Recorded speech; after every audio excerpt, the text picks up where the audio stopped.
Praise the lord. ప్రభుతో ప్రతిదినం.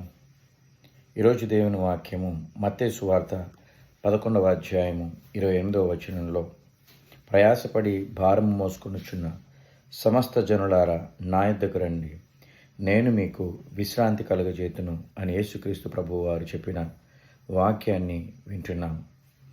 మనం ఎక్కడికి పోయినప్పటికీ విశ్రాంతి, సమాధానము, సంతోషం ఎక్కడ వెతికినా దొరకవండి.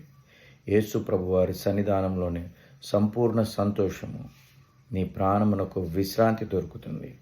ఆయన దగ్గర కుల భేదము లేదు, మత భేదము లేదు, జాతి భేదము లేదు.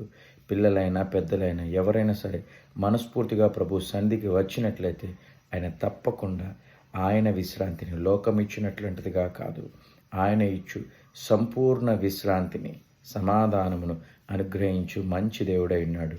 ప్రభు యొద్దకు రండి. Have a blessed and an awesome day.